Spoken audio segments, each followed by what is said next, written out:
El versículo clave con el que yo estaré compartiendo con ustedes en esta tarde, en este mediodía, es 2 de Corintios, capítulo 13, versículo número 8, que dice de la siguiente manera: porque nada podemos contra la verdad, sino por la verdad. Lo repito una vez más: porque nada podemos contra la verdad. Diga conmigo: contra la verdad no se puede, sino con la verdad. Así dice este versículo: porque nada podemos contra la verdad, sino por la verdad. Mis amados, gracias, hermano. En esta mañana o en este mediodía voy a estar hablando acerca del poder de la verdad. Voy a hablar de la verdad y voy a hablar del poder que ella tiene. Porque la verdad conlleva una potencia. La verdad conlleva un poder que destruye, que derriba todos los argumentos que son contrarios a ella. Dios lo estableció que sea así, para que no haya un mundo relativo, como lo que voy a hablar precisamente con ustedes. ¿Qué cosa es la verdad? Si vamos a hablar de la verdad y de su poder, tenemos que entender qué cosa es la verdad. Amados, la verdad fue la disyuntiva de Poncio Pilato. Jesucristo, donde quiera que iba, dejaba vida. Donde quiera que hablaba, donde quiera que tocaba, donde quiera que él estaba, dejaba bendición, dejaba vida, transformación. Lo hizo aún en sus últimos momentos de vida. Lo hizo aún cuando estaba siendo golpeado, azotado, cuando estaba en sufrimiento. Porque en sus últimas horas de vida, se presenta delante de un hombre llamado Pilato, que romano y todo lo que usted quiera, pero tenía un anhelo fehaciente por conocer la verdad. En ocasiones anteriores yo le he enseñado, no sé si usted recuerda, pero yo le he compartido que las acciones de Pilato evidenciaban que él no era un neófito en cuanto a las creencias y en cuanto a las costumbres del pueblo que vigilaba, que era Israel. Porque él estaba tan impregnado con la cultura hebrea, él estaba tan impregnado con la creencia hebrea, que cuando le presentan este hombre llamado Jesús y él oye todas sus acusaciones, Dios ya había preparado el camino. Su mujer había soñado y le había dicho: no tengas nada que ver con ese justo, porque ese es un hombre santo. Pero cuando vienen a él, la acusación, entre otras cosas, la acusación es: se hace a sí mismo hijo de Dios, el rey de los judíos. Cuando él viene, es interesante que cuando se encuentran cara a cara, Pilato y Jesús, le dice: ¿tú de dónde eres? Lo siguiente que le dice es: ¿eres tú el rey de los judíos? Esa frase, el hecho de que él haya preguntado: ¿eres tú el rey de los judíos?, es muy interesante, porque esa es una frase que aplica al Mesías. Esa es una frase que aplicaba al Salvador que Israel esperaba.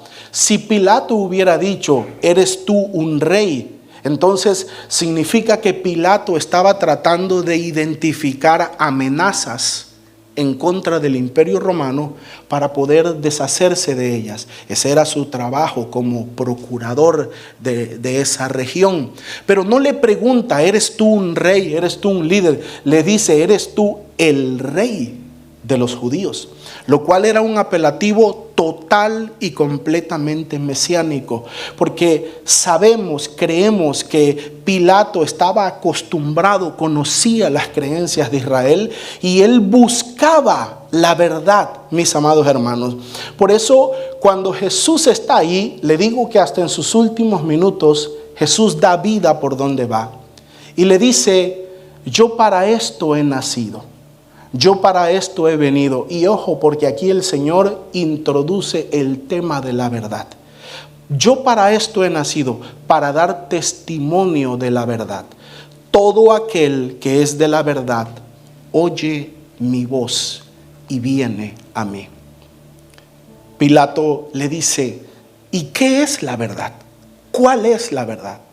Y se voltea y lo deja para ir a hablar con otras personas, con el consejo que tenía en ese lugar. Entonces, cuando Jesucristo por fin es crucificado, usted sabe que Pilato no fueron los romanos, no fueron los soldados, no fueron los hebreos. Pilato lo ordenó que se estableciera en el título de la cruz un letrero que estuviera escrito en griego, en hebreo y en latín, que dijera Jesús, el Rey de los judíos. Pilato fue un hombre que buscaba la verdad, pero que cuando la conoció, porque la verdad no solo es una cosa, la verdad es una persona llamada Jesús. Cuando la conoció, no tuvo las agallas, no tuvo el valor de pararse al lado de la verdad.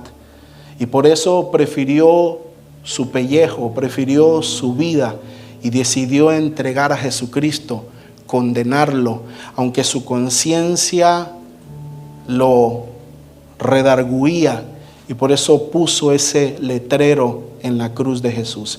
Pero fue precisamente la verdad la disyuntiva de Pilato. Quería, buscaba conocer y Jesús se la mostró, pero él no tuvo la fuerza para pararse enfrente de la verdad. Gloria a Dios que hay oportunidad y Cristo para eso estaba muriendo, para eso estaba siendo sacrificado, para que todos los que cometemos errores, incluyendo Pilato, tuviéramos una segunda oportunidad. Y él, al parecer, dice la historia, él obtuvo su oportunidad y murió muchos años después como un cristiano confeso, un cristiano público. Él aceptó su fe. Pero hablando de la verdad, hermanos, para muchas personas la verdad es relativa. Para muchas personas la verdad depende del contexto. Para muchas personas la verdad depende de la cultura, depende también del tiempo, depende de la generación en la que estamos viviendo. Muchas personas creen que la verdad es relativa, o sea, lo que significa que para mí es verdad, para ti no necesariamente tiene que serlo. Y entonces ellos dicen, si algo es verdad para mí, respeto el hecho que tú no lo consideres como una verdad, pero eso sí, no te metas conmigo. Eso sí, no me molestes, eso sí, déjame en paz, porque si yo quiero pensar que esta mesa es un león rojo, esa es mi verdad. Yo digo que es un león y a ti no te importa, así que respétame porque esa es mi verdad. Y este es el mundo, hermanos, en el que vivimos hoy en día. Un mundo en donde la verdad es relativa. Un mundo en donde cada nación, en donde cada sociedad tiene su propia verdad. Cada persona tiene su propia verdad. Y muchas de esas verdades no tienen ni siquiera sentido común. Un hombre un pensador muy importante dijo, mi libertad termina donde empieza la de los demás. Una verdad muy grande es que yo tengo derecho a escuchar música. Eso es una verdad, es una libertad mía. Pero esa libertad me permite escuchar música a todo volumen hasta las 3 de la mañana, hasta la 1 de la mañana, hasta las 4 de la mañana, sabiendo que no vivo en el desierto, sabiendo que no vivo solo, sino que vivo en una sociedad. Estoy incrustado en una sociedad y hay familias alrededor de mí, hay casas alrededor de mí. Son verdades sin sentido. La gente pelea por sus supuestos derechos. La gente pelea por sus supuestas libertades, pero no entienden, y se lo he yo mencionado antes, que como dijo un paisano mío, que fue llamado el benemérito de las Américas, el señor Benito Juárez, él dijo que el respeto al derecho ajeno es la paz. Yo soy libre, yo puedo tener mi propia verdad, pero cuando esa libertad mía, cuando esas verdades mías comienzan a entrometerse con tus derechos, comienzan a entrometerse con tus verdades, con tus comodidades, ahí es cuando comenzamos a tener conflictos y problemas. El respeto al derecho ajeno es la paz, dijo Benito Juárez. Yo tengo la libertad, eso es mi verdad. Yo puedo, hermano, considerarme a mí mismo un gato. Yo no soy un ser humano, soy un gato. Yo no soy un hombre, yo soy un cachorro. Y no son cosas desquiciadas. Yo no estoy hablando tonterías, estoy hablando de cosas que están pasando hoy en día. Ustedes saben de qué hablo, ¿no? No son cosas que están fuera del mundo, son cosas reales. Son cosas que están aconteciendo hoy en día en nuestra sociedad. Y cada persona profesa tener su propia verdad. El problema es que yo puedo decir, yo tengo derecho a mi sexualidad. Tengo derecho a mi sexualidad. Pero por el hecho de tener derecho a mi sexualidad, ¿me justifica eso para violar? ¿Me justifica eso para hacerlo con niños? ¿Me justifica eso para robar la virginidad, la inocencia de alguien? No lo justifica. Entonces, mis amados hermanos, yo quiero mostrarles o yo quiero enseñarles en este día que aunque sí hay algunas cosas que son relativas, y ahorita lo voy a explicar, la verdad permanece siempre por todas las generaciones, en todos los tiempos, en todas las culturas, bajo cualquier contexto, bajo cualquier panorama. La verdad es una brújula, un norte que permanece arriba de nosotros y que siempre está brillando, la querramos ver o no la querramos ver. ¿Por qué dije yo que puede que algunas cosas sí sean relativas? ¿Por qué dije yo que puede que algunas verdades sí sean relativas? Bueno, porque algunas cosas realmente sí dependen de la cultura. Algunas cosas realmente sí dependen del contexto en el que nos estamos desarrollando. Dependen también del tiempo que estamos viviendo, de las generaciones que están pasando. Y nosotros como seres humanos debemos de tener la sabiduría para poder entender estas cosas y para no juzgar y para poder mantener el norte, por decirlo así, en busca de la verdad. Por ejemplo, mis amados hermanos,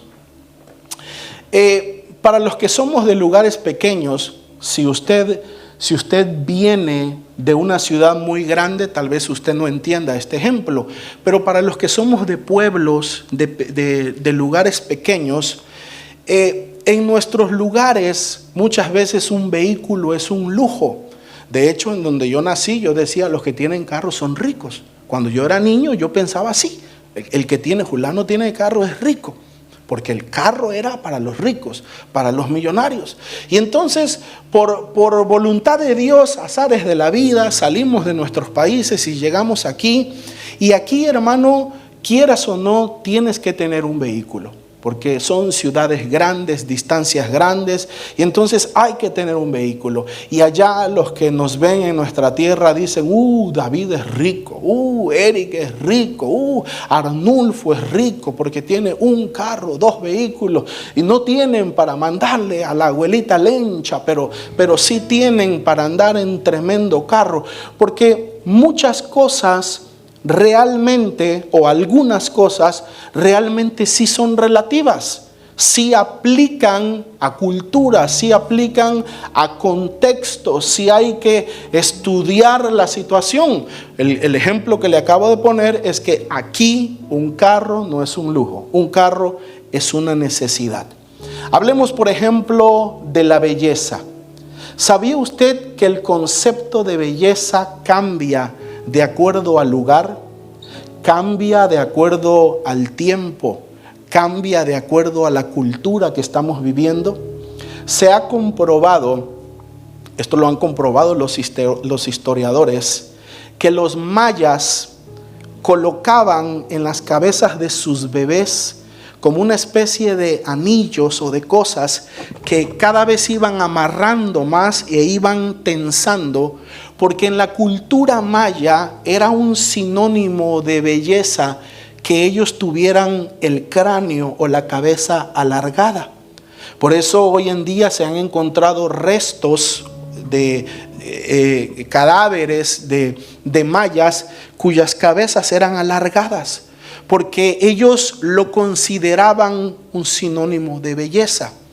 Por el contrario, hablando de otra cultura, la cultura olmeca, de donde yo soy en Tabasco, la cultura madre que se asentó allí fue la cultura olmeca. Todo lo contrario a los mayas, los olmecas buscaban cabezas gordas, grandes y redondas. Por eso, si usted conoce las famosas cabezas olmecas, son grandes, y ellos trataban a la medida de lo posible de presionar en la parte de arriba la cabeza de sus bebés para que sus cabezas se fueran esponjando o anchando, porque para ellos eso era bello, eso era hermoso. Entonces, ¿qué es lo que le quiero decir con todo esto? Que no importa en qué tiempo estemos viviendo, hay cosas que realmente sí son relativas. La moda, por ejemplo. Tal vez los que son muy jóvenes no lo saben, pero ¿sabían ustedes que las modas se repiten? ¿Sabían ustedes que muchas de las cosas que ustedes usan, nosotros las usamos hace muchos años? ¿Sabían ustedes que nuestros padres, los viejitos, se van repitiendo, lo reciclan y lo reciclan? Porque el concepto de moda y de belleza va cambiando con el tiempo. Entonces, sí hay cosas, mis queridos hermanos, que verdaderamente son relativas.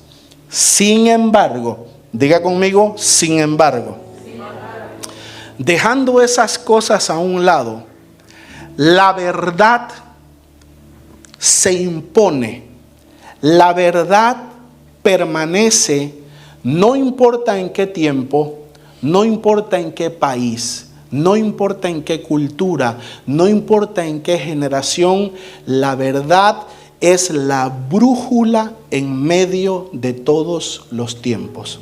Escuchen lo que dice el Salmo capítulo 100, versículo 5. Porque Jehová es bueno, para siempre es su misericordia, y su verdad es por todas las generaciones. Su verdad, la verdad de Jehová, es por todas las generaciones. Lo que Dios estableció como verdad fue verdad en la primera generación. ¿Me sigue? Fue verdad en la segunda, en la tercera y por todas las generaciones. Es que los pensamientos de la gente cambian con el tiempo, pastor. Es que las naciones cambian y eso es una realidad. Lo que uno considera bueno, otro es malo. Lo que uno considera bello, para otro es feo. Pero la verdad de Jehová permanece por todas las generaciones. No hay una verdad relativa, por lo menos no en lo importante, no en lo central. Aunque muchas cosas pueden dejarse al libre albedrío, al pensamiento de las personas, de las culturas, de las naciones, de las civilizaciones, en cuanto a lo bueno y lo malo, Dios ha establecido su verdad. Y su verdad permanece por todas las generaciones. Diga conmigo, la verdad no es relativa. Mis hermanos, a los ojos de Dios, en medio de todos los tiempos, lo bueno es bueno y lo malo es malo. Lo que es ofensivo delante de Dios siempre lo será, lo ha sido en el pasado, sigue siendo ofensivo el día de hoy al Señor y lo seguirá siendo, no importa cómo cambien las sociedades y los tiempos. Los estándares de Dios no cambian. Los estándares de Dios no mudan. Los estándares de Dios permanecen para siempre. Hay una sola verdad. Hay una sola verdad. La verdad es Dios. La verdad es Jesucristo. La verdad es su palabra. ¿Cuántos quieren saber qué es la verdad? La verdad no es una cosa. La verdad no es un argumento nada más. La verdad es Dios. La verdad es Jesucristo. La verdad es su palabra. Escuchen lo que acabo de decir. La verdad es Dios. La verdad es Jesucristo. La verdad es su palabra. Diga conmigo, Dios es la verdad. Mire lo que dice Deuteronomio 32:4. Él es la roca cuya obra es perfecta, porque todos sus caminos son rectitud. Dios de verdad es, y sin ninguna iniquidad en él. Es justo y recto. Dios es un Dios ¿de qué? De verdad. La verdad es Dios. Dios es la verdad. Ahora, Jesucristo es la verdad. Usted lo conoce, hermano, yo ni necesitamos decirlo. Juan 14:6. Jesucristo dijo, yo soy el camino. ¿Qué más? La verdad. ¿Quién es la verdad? Jesucristo. Yo soy el camino, la verdad y la vida, y nadie viene al Padre sino por mí. La verdad es la palabra de Dios. Diga conmigo, la palabra de Dios. Juan 17:17 dice, santifícalos en tu verdad. Tu palabra, ¿qué es la palabra de Dios, amados? Verdad. Entonces, por favor, diga conmigo, la verdad es Dios, la verdad es Jesucristo y la verdad es su palabra. Y no importa cómo muden los tiempos, no importa ni siquiera cómo cambien las leyes, la verdad de Dios es por todas las generaciones, como ya leímos. Ahora, la verdad, mis amados hermanos, se impone. Por eso le dije yo que el título que le puse a esta charla es El poder de la verdad. Porque Dios estableció que la verdad fuera como una brújula en el centro que alumbrara a todos los seres humanos, no importa en qué época de la historia han vivido. Y esa brújula llamada verdad tiene poder. Tiene potencia para derribar las leyes que las naciones pongan, las que sean erróneas, los argumentos, los pensamientos, las costumbres, la modernidad o la antigüedad de una generación. La verdad de Dios permanece para siempre y tiene un poder. Oiga lo que dice, le dije que iba a leer muchos versículos. Si usted me quiere acompañar, hágalo. Si no, yo los leo y siempre menciono la cita. Eclesiastés 12:11 dice, las palabras de los sabios son como aguijones, y como clavos hincados son las de los maestros de las congregaciones dadas por un pastor. Escuche con atención, hermano. Se lo voy a repetir.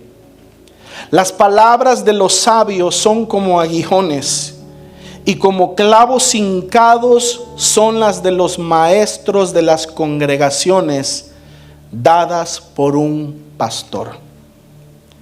Las palabras correctas, las palabras de verdad, es que tienen que ser palabras verdaderas, porque todo el mundo habla. Hay hablantines. En mi país decimos chachalacos, que son como címbalo que retiñe, pero hacen ruido y nada más. Pero las palabras de verdad, las palabras de los sabios, las palabras de los pastores, dice aquí, las palabras de los maestros de las congregaciones son como aguijones. Son como clavos hincados. Nuestros hijos no conocieron esas cosas, pero muchos de nosotros alcanzamos las costumbres de que nuestros maestros nos corregían físicamente. A mí en un par de ocasiones me sacaron sangre de aquí de las patillas porque nos levantaban así. O si no, le daban vuelta a nuestra oreja así, los maestros.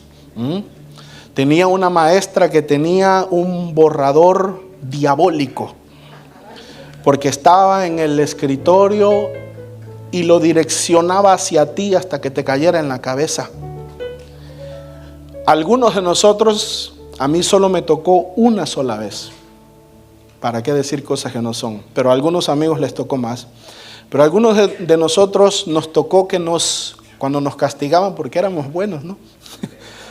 Nos castigaban y ponían corcholatas en el piso. Y nos hacían arrodillarnos. Y estábamos arrodillados sobre las corcholatas por, qué sé yo, 5 minutos, 10 minutos, 20 minutos. ¿A alguien le tocó eso aquí? ¿O solo yo fui el abusado? A algunos de nosotros nos tocó eso. Amados, la Biblia dice que las palabras de los sabios, las palabras de los pastores son así. Son como clavos hincados. ¿Qué significa? Que te puedes ir contra ellas, pero si no las respetas, te van a cortar.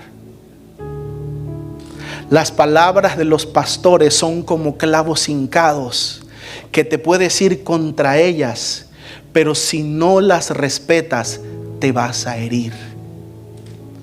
No te vayas de la iglesia, hijo.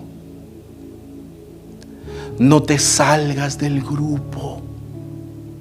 No te salgas de tu casa. No abandones a tu papá. No dejes la escuela. Sigue estudiando. Hermano, no te cases. Hermano, esa mujer no te conviene. Hermano, ese hombre no te conviene. Hermano, no tomes ese lugar. No tomes esa dirección. Las palabras tienen ese poder. Las palabras de verdad, las palabras de los sabios, las palabras de los pastores, porque la verdad tiene un poder en sí mismo. El versículo clave que leímos, que es 2 Corintios 13:8, dice: porque nada podemos contra la verdad, sino por la verdad. Nada podemos contra la verdad. ¿Cuál es nuestra posición, hermanos, ante la verdad? ¿Cuál es nuestra posición ante la reprensión, por ejemplo? ¿Cuál es nuestra posición ante la llamada de atención? ¿Cuál es nuestra posición cuando, como dice Eclesiastés 12:11, un sabio, un anciano del pueblo, un pastor, tu autoridad, tu apóstol, tu papá, tu maestro, te llama y te llama la atención por algo, te muestra un error? Hermanos, la posición, la prueba mayor de madurez, no de salvación. Salvación es otro rollo, fe es otro rollo. Madurez. La prueba mayor de madurez es que una persona aprenda a recibir la reprensión. Es que una persona aprenda a recibir el regaño. Es que una persona aprenda a que se le diga: no, estás mal, estás equivocado. Pero cuando son palabras de verdad, hermano, ¿cuál es nuestra posición? Por ejemplo, a veces no estamos de acuerdo con la verdad. A veces no recibimos la verdad, porque muchas veces la verdad duele, la verdad incomoda, sobre todo cuando es una verdad contra nosotros, sobre todo cuando es una verdad contra nuestras acciones. Y podemos rebelarnos contra la verdad, podemos rebelarnos contra la exhortación, contra la llamada de atención, pero sin duda siempre pagaremos un precio. Porque las palabras de los sabios, Las palabras de los pastores son como aguijones, son como clavos hincados, que si no las escuchas, que si no las tomas con cuidado, que si no las tomas con respeto, pueden herirte. No porque pueden dañarte, rasgar tu piel. No porque sean malas, sino porque vas a golpearte contra el muro de la verdad. La verdad tiene poder, porque nada podemos contra la verdad, sino por la verdad. Hermanos, nosotros los seres humanos tenemos una cosa dentro de nuestra naturaleza,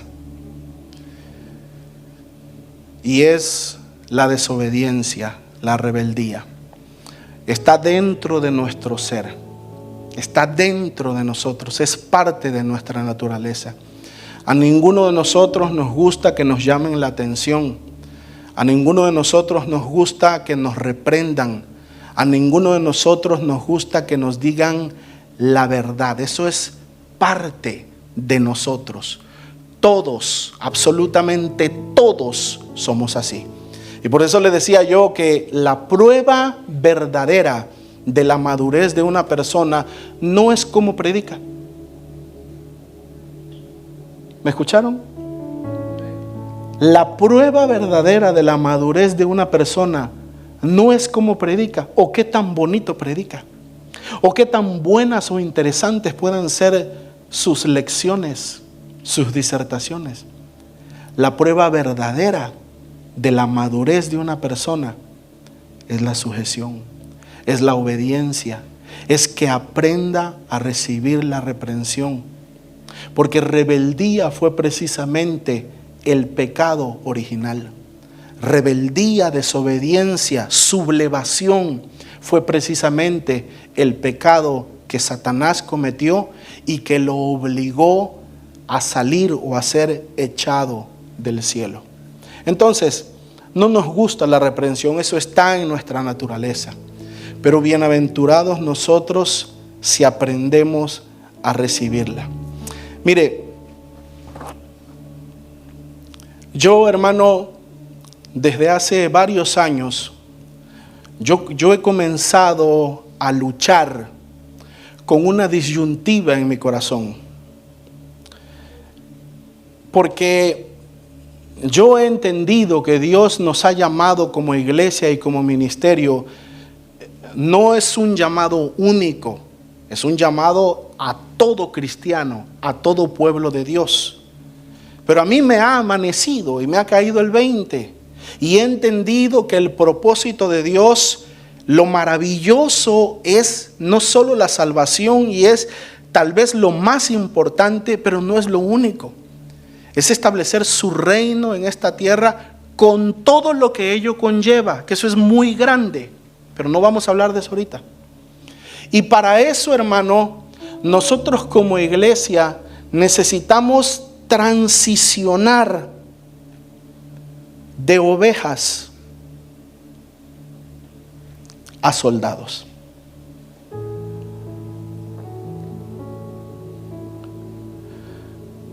Por 11 años, por 12 años, han sido ovejas de esta casa. Y se les ha tratado como tal.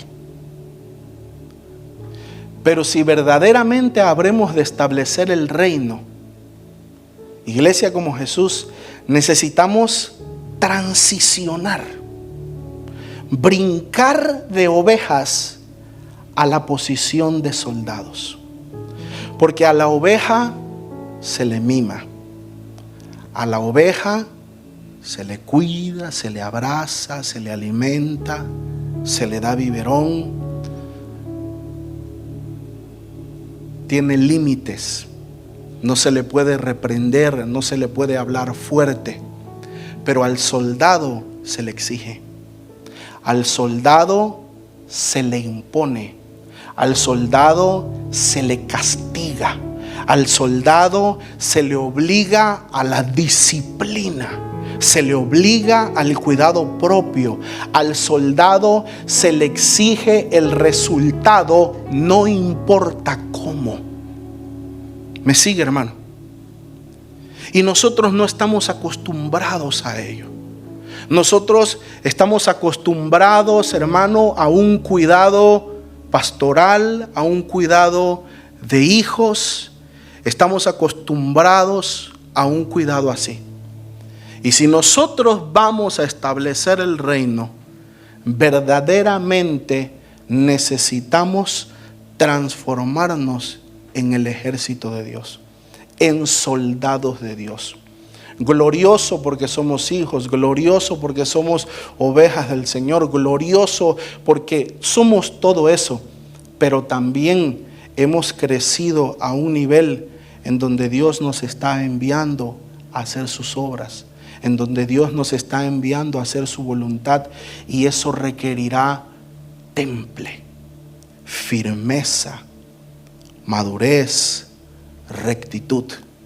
Entonces, mis amados hermanos, ¿cuál es la posición que nosotros tenemos en cuanto a la verdad? Podemos tomarla, podemos rechazarla, podemos hacerla a un lado de nosotros, pero la verdad siempre permanecerá ahí en el centro, la brújula de Dios, que nos dirá y que nos mostrará lo verdadero y lo falso, lo correcto y lo incorrecto, nos guste o no nos guste. Hay tres amigos de la verdad. La verdad tiene tres amigos que la ayudan, tres amigos que la señalan, tres amigos que la levantan, tres amigos que le dan fuerza. El primer amigo de la verdad es el Espíritu Santo. Dice Juan 14:17, el Espíritu de verdad, al cual el mundo no puede recibir porque no le ve ni le conoce, pero vosotros le conocéis porque mora con vosotros y estará en vosotros. El Espíritu de verdad. Primer mención. Segunda mención, Juan 15:26. Pero cuando venga el Consolador, a quien yo os enviaré del Padre, el Espíritu de verdad. Una vez más, el Espíritu Santo es llamado o es mencionado como el Espíritu de verdad. Dice, el cual procede del Padre, Él dará testimonio acerca de mí. Tercera, Juan 16:13. Pero cuando venga el Espíritu de verdad, Él os guiará a toda la verdad, porque no hablará por su propia cuenta. Hermanos, uno de los amigos de la verdad es el Espíritu Santo. Cuando tu padre te llama la atención, puedes gritar, puedes patalear, puedes hacer lo que quieras, pero tú sabes que te dijo la verdad. Porque el Espíritu de Dios que mora en ti, el Espíritu de Dios que vive dentro de ti, te da testimonio. Es que hermano, tienes que aprender a diferenciar la verdad de tus emociones. Las emociones no siempre van acompañadas de la verdad. Por ejemplo, hablando de las emociones, ¿cuántas veces, mis amados, yo les he dicho que nuestra adoración, aunque incluya emociones, no se basa en las emociones? Nuestra adoración depende de nuestra decisión, de nuestro amor, de nuestra admiración por el Señor. Venir a adorar. Muchas personas necesitan ser movidos con sus emociones para que puedan ser dirigidos a la adoración, y eso no está mal, porque Dios dejó eso como un recurso, como una herramienta para guiarnos a su presencia. El problema es cuando tú no adoras y no se te mueven las emociones. Así es con esto. La verdad no siempre va acompañada con las emociones. A veces nos llamaron la atención, a veces el papá, a veces el apóstol nos dijo algo, pero no nos gustó. Pero el Espíritu de Dios da testimonio a nuestra vida, da testimonio a nuestro corazón de que lo que se nos dijo es verdadero. Podemos luchar con ello o no, podemos pelear con ello o no, pero el Espíritu es la brújula. Dice la Biblia, Él os guiará a toda la verdad. Él te dará testimonio de lo que es verdadero o no. El segundo amigo de la verdad, yo le dije que la verdad tiene 3 amigos. El segundo amigo de la verdad es la conciencia. Diga conmigo, la conciencia. Mire lo que dice la Biblia. Romanos 9:1. Verdad digo en Cristo, no miento, y mi conciencia me da testimonio. Diga conmigo, la conciencia da testimonio.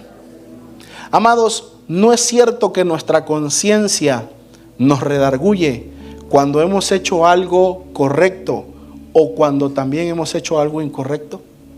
A veces como hombres estamos tal vez discutiendo con nuestra esposa, con nuestros hijos, y tú eres esto, tú eres acá, o niño, tú eres allá, y se acaba el pleito y nos vamos, pero nuestra conciencia nos acusa, nos da testimonio y nos dice, aunque tenías la razón, no debiste de haber hablado así, no debiste de haberle llamado de esa forma. No debiste de haber hecho esto o haber hecho el otro. Nuestra conciencia da testimonio. Dice Salmo 16, versículo 7. Bendeciré a Jehová que me aconseja. Aún en las noches me enseña mi conciencia. Dios utiliza la conciencia para enseñarnos y para aconsejarnos. Mire que viene de Dios, lo voy a repetir, viene de Dios. Bendeciré a Jehová que me aconseja. ¿Cómo me aconseja? Por las noches o aún en las noches me enseña mi conciencia. Cuando la conciencia te dice, haz las paces con tu hermano. Cuando la conciencia te dice, haz las paces con tu primo. No puedes hacer eso. Cuando la conciencia te dice, pídele perdón a tu esposa. Pídele perdón a tu hijo. Entrega esto o entrega el otro. La conciencia es uno de los amigos de la verdad. El primero es el Espíritu Santo. El segundo amigo de la verdad es nuestra conciencia. Y aquí quiero hacer una cláusula muy, muy importante. Dice la Biblia, Juan 8:9. Pero ellos al oír esto, acusados por su conciencia, salían uno a uno, comenzando desde los más viejos hasta los postreros, y quedó solo Jesús y la mujer que estaba en medio. ¿De qué habla? De la mujer adúltera que estaban a punto de apedrearla, de matarla. Usted sabe, conoce esa historia. Jesús los enfrentó. Jesús les mostró a toda esa multitud que no solo ella era pecadora, sino que todos eran pecadores y acusados por su conciencia.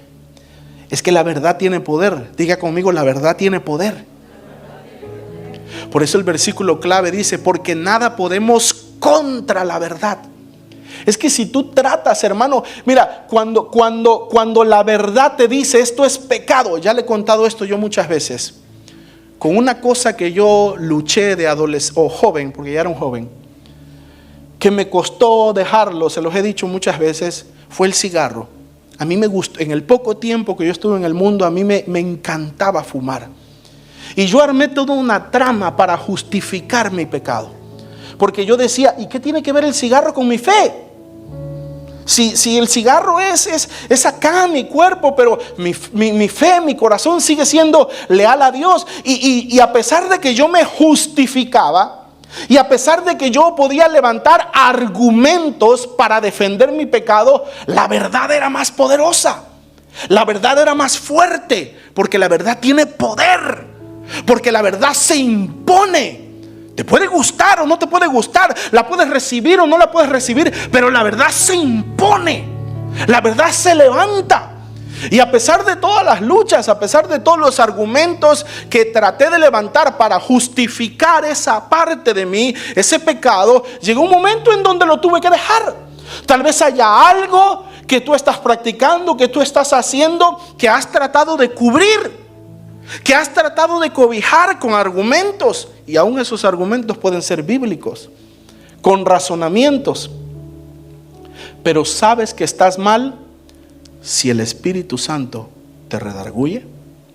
sabes que estás mal si la conciencia te acusa. Y sabes si estás mal, número 3, si la palabra te lo dice. Entonces, terminemos con la conciencia. Dice Romanos capítulo 2, versículo 15. Mostrando la obra de la ley escrita en sus corazones, dando testimonio su conciencia y acusándoles o defendiéndoles sus razonamientos. La obra de la ley escrita en los corazones. Y la conciencia da testimonio. Y la conciencia te acusa o la conciencia te defiende. La conciencia es una brújula o una flecha que apunta hacia la verdad. Dios lo estableció así. Segunda de Corintios 1:12 dice: porque nuestra gloria es esta. Oiga, la gloria de los apóstoles, hermano. Porque nuestra gloria es esta, el testimonio de nuestra conciencia. Que con sencillez y sinceridad de Dios, no solo con sabiduría humana, sino con la gracia de Dios, nos hemos conducido en el mundo y mucho más con vosotros. Primera de Timoteo capítulo 4 versículo 2 dice: por la hipocresía de mentirosos que teniendo cauterizada la conciencia. Y aquí es donde quiero terminar con el asunto de la conciencia. La conciencia puede cauterizarse. Lo acabamos de leer. La conciencia es una brújula interna que Dios puso en ti y en mí, que te dice lo bueno y lo malo, que te marca el norte y el sur, lo que es correcto y lo que es incorrecto. Pero tú puedes llegar a cauterizar tu conciencia. Cuando se dice que se cauteriza una herida, cuando nosotros sufrimos una herida en la piel y se nos abre, esa piel, por cuanto decimos está en carne viva, es más sensible. Es sensible al aire, es sensible al contacto. Se ponga lo que se ponga, alcohol, antibiótico, uno siente el dolor porque la herida está abierta. Cauterizar es tomar fuego. Cauterizar es tomar una placa metálica caliente y quemar la herida. En la antigüedad, cuando no había hospitales, no había doctores, en la antigüedad las personas que se herían y que no tenían cómo atenderse, se cauterizaban las heridas. Entonces se quemaban y con el paso del tiempo esa herida se cierra y la tocas y ya no se siente más. Y ya no tiene sensibilidad en esa parte. La conciencia se puede cauterizar. Le gritas a tu mujer y la conciencia te dice: no hagas eso. Pecas contra Dios y la conciencia te dice: no hagas eso. Haces cualquier cosa que esté incorrecto y la conciencia ahí está hablándote y hablándote. Pero si tú no le haces caso, si tú te envaneces en tus razonamientos y en tus pensamientos, llega un momento en donde tu conciencia se cauteriza. Llega un momento en donde esa conciencia deja de hablarte porque ya no siente, porque ya no percibe, porque tu conciencia ha sido cauterizada. Y muchas personas pueden llegar al grado de cauterizar su conciencia por el hecho de no hacerle caso. Tercer amigo de la verdad es la palabra de Dios. Juan 17:17 dice: santifícalos en tu verdad, tu palabra es verdad. La palabra de Dios es la verdad. ¿Qué dice la Biblia acerca de las cosas? ¿Qué dice la palabra de Dios acerca de lo que estoy haciendo? ¿Cuál es el mandamiento de Dios? No es que dice Carlos, Roberto, Juan, es que dice la Biblia. La palabra de Dios es la verdad y la palabra de Dios confirma o desmiente un argumento en contra de la verdad. Hermanos, yo no sé si voy a tener tiempo de terminar con todo, pero déjeme hablarle de un último punto. Hay una relación estrecha, intrínseca, entre la verdad y la misericordia. Esto lo aprendí yo hace muchos años. En el reino, Dios mismo es así. En el reino se muestra misericordia. Dios muestra misericordia si hay verdad. Dios es conocido en toda la Biblia por misericordioso, ¿verdad? Y hay muchísimos versos en la Biblia que hablan de que Dios es misericordioso en extremo. Pero siempre la verdad está relacionada, al revés, la misericordia está relacionada a la verdad. Dice la Biblia, Salmo 100, versículo 5, porque Jehová es bueno, para siempre es su misericordia y su verdad por todas las generaciones. Su misericordia y su verdad juntas. Bueno, oiga lo que dice el Salmo 85, 10. La misericordia y la verdad se encontraron. ¿Quiénes se encontraron? La misericordia y la verdad. Oiga lo que dice, mismo verso. La justicia y la paz se besaron. Así como para que se muestre misericordia, es necesario que se muestre o que se hable verdad o que se manifieste verdad. Asimismo es necesario, hermano, que para que haya paz, haya también justicia. Y de hecho hace algún tiempo atrás el hermano Emiliano nos hablaba acerca de eso. Dice, la justicia y la paz se besaron. No puede haber paz mientras no haya un ecosistema de justicia. Porque si hay injusticia, eso provocará tarde o temprano la guerra o inconformidades que al fin y al cabo terminarán en problemas. Pero mantengámonos en nuestro tema. Salmo 89, 14. Justicia y juicio son el cimiento de tu trono. Misericordia y verdad, otra vez juntas. Misericordia y verdad van delante de tu trono. Proverbios 16, 6. Con misericordia y verdad se corrige el pecado. Y con el temor de Jehová los hombres se apartan del mal. ¿Cómo se corrige el pecado, hermanos? Con misericordia y ¿qué? Y verdad. Y verdad. Amados, no se puede mostrar misericordia si no se ha mostrado verdad. A veces no hemos oído nada porque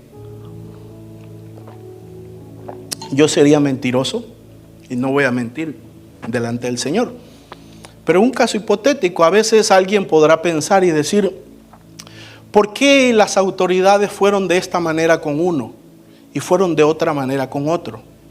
¿Por qué con uno más? ¿Por qué con uno menos? ¿Por qué con uno de esta forma y por qué con otro de esta manera? Porque evaluamos la medida de la verdad. Cuando una persona, a pesar de haberse equivocado, muestra sinceridad.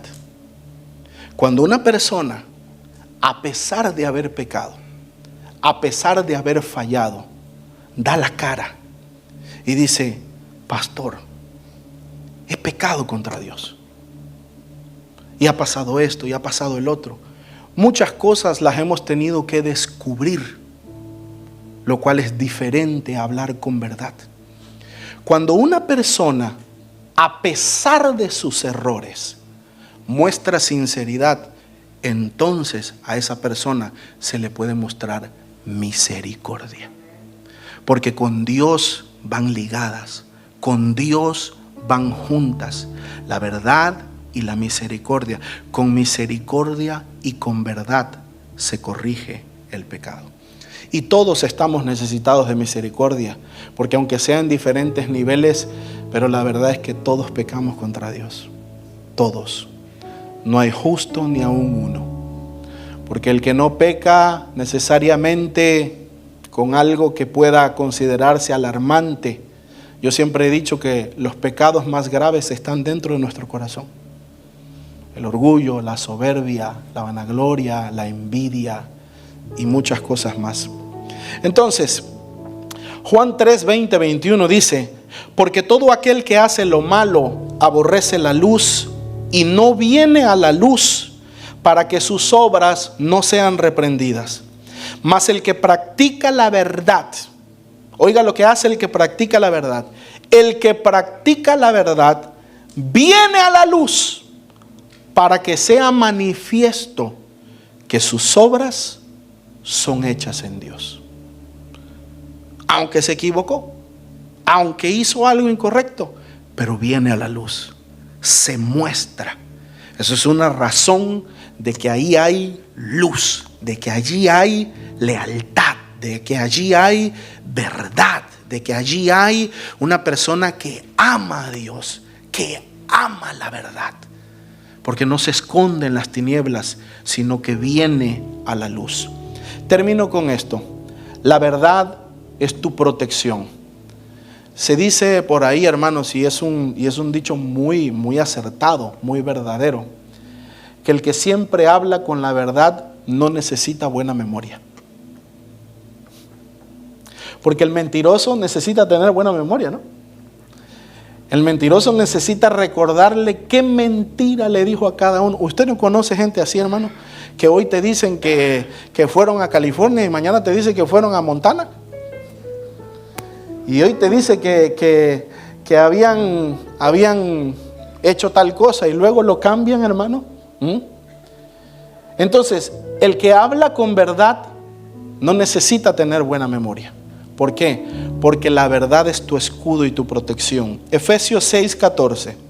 Estad pues firmes, ceñidos vuestros lomos con la verdad y vestidos con la coraza de justicia. Diga conmigo: los lomos se ciñen con la verdad. Ceñidos vuestros lomos con la verdad. ¿Sabe cuáles son los lomos, hermano? Los conocedores dicen que los lomos son el área donde terminan las costillas y empieza la cadera. A esta parte donde acaba la costilla para abajo y empieza el hueso de la cadera, todo esto de aquí, esos son los lomos. Es lo que, yo no sé si hay aquí algún amante al boxeo, pero es lo que los boxeadores le llaman las zonas blandas.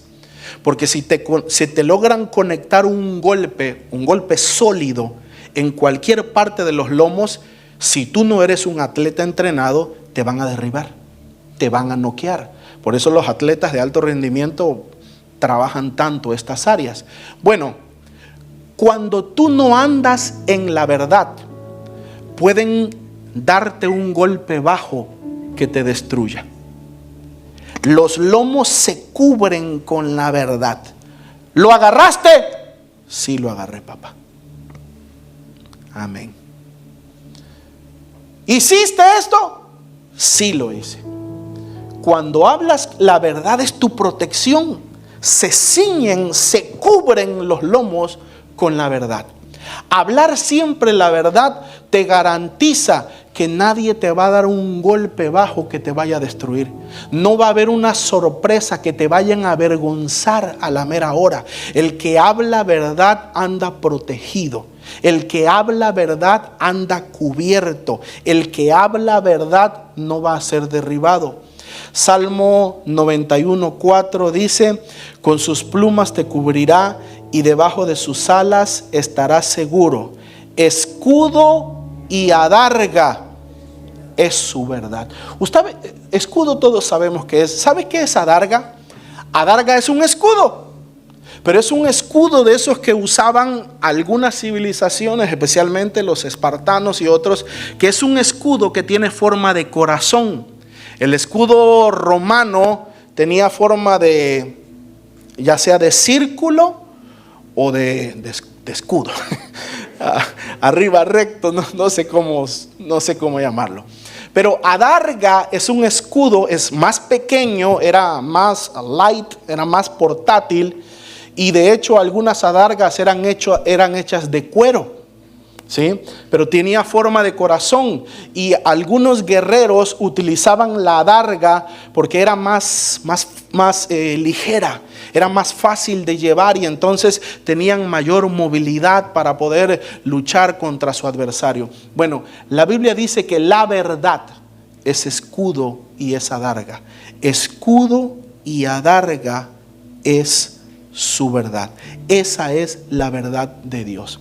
Entonces, mis amados hermanos, la verdad no es relativa. Por lo menos no la verdad de Dios. La verdad de Dios permanece para siempre. Y la verdad de Dios tiene amigos que la confirman. Tiene amigos que la señalan. El Espíritu Santo, nuestra conciencia y la palabra de Dios. Póngase de pie, por favor.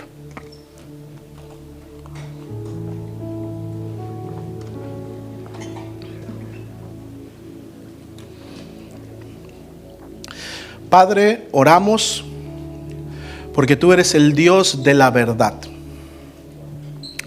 Oramos, Señor, porque tú eres la verdad. Tú eres el camino, tú eres la verdad y tú eres la vida. Señor, ayúdanos a andar en esa verdad. Ayúdanos a diferenciar, Señor, lo que tiene que ver con la cultura. Ayúdanos a diferenciar lo que tiene que ver con los tiempos, con las generaciones. Pero ayúdanos también, Señor, a diferenciar entre lo bueno y lo malo. Porque tu palabra dice que hay de aquellos que a lo bueno llaman malo y a lo malo bueno.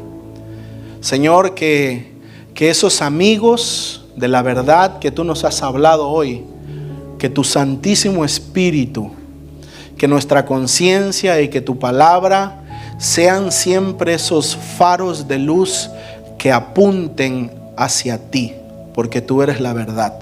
Ayúdanos, Señor, a hablar verdad. Danos una boca que hable verdad. Te pedimos perdón, Señor, por toda mentira que nuestros labios hayan hablado. Te pedimos perdón, Señor, por cada palabra falsa que nuestros labios hayan hablado. Señor, nos comprometemos a hablar con la verdad, sabiendo que ella es nuestro escudo, sabiendo que ella es nuestra protección, sabiendo que ella es nuestra guarda. Gracias te damos, Señor, por tu palabra. En el poderoso y precioso nombre de Jesús. Amén y amén. Amén. Gloria a Dios. Bendecimos el nombre del Señor.